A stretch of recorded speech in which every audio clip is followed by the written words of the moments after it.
Hello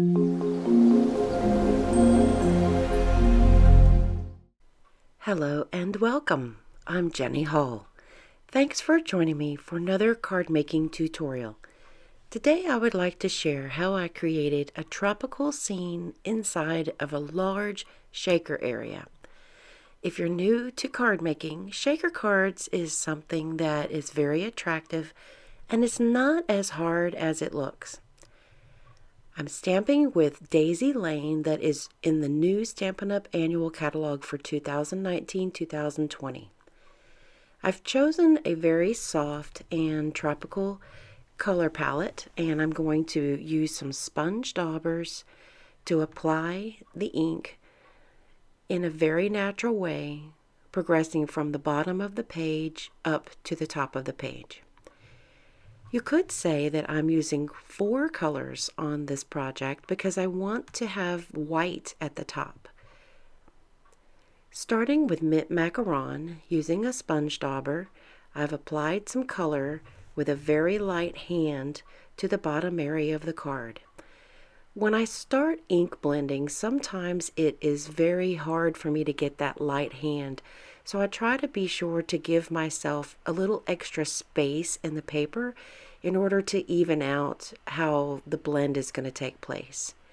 As you can see, the progression between Petal pink and Balmy blue, it's a much easier and even blend, and it's going to even soften up more as the ink dries into the paper. There's a fern image that reminded me of tropical fronds, so I'm stamping that with the same mint macaron, and it's going to give kind of a tone on tone with a little bit of a horizon in the background with the water in blue and the beach area in the pink. So I'm using multiple generations in order to make that look a little bit more depth. Now here's where we create our shaker window. I'm using a rectangle stitch die, and this is the 4th die from the largest. And I'm going to measure exactly where I want the background to show through my shaker area. So I can trim this down and move the paper around a little bit, just as long as I don't trim it smaller than the shaker window. So now I can adhere this background piece directly to the card base, which is an A2 size, 4 1/4 by 5 1/2. It's okay if it's a little wonky. It's not going to look wonky whenever it's seen through the front window. That's why I'm using the window as a guide. So creating the actual shaker area is going to show this background through it. I'm placing the card base into the Stamparatus so that I can gauge exactly where to place my sentiment.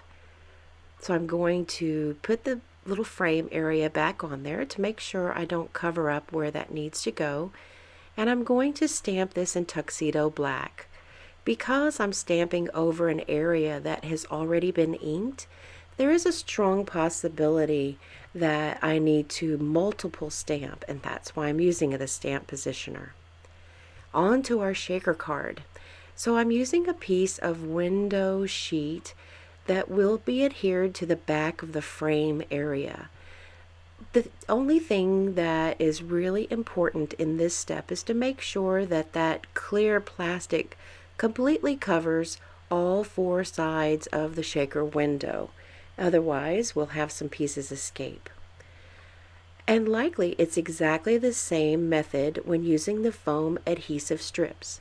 Be sure that the corners are tightly placed or the sequins will fall right out.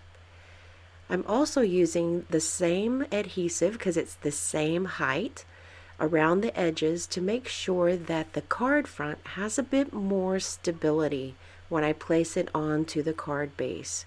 So I'm just chopping up a few of these little pieces, and then I'll remove all of the tape. Once I have everything in place, the shaker area is going to contain all of the sequins. Then I'll place that area that has the background straight onto the card base, making sure that I don't have any sequins that are covering up the adhesive. Place it on there and we have our shaker area. And everything moves around on its own, and it will settle down after a little time goes by and the sequins are not sticking as hard to the adhesive running along the sides. The inside of the card is just as simple, and I'm using some Petal pink Stampin' Right marker to create some flick marks. Thank you for joining me today. All of the measurements and details, including the products, are listed in the video description below.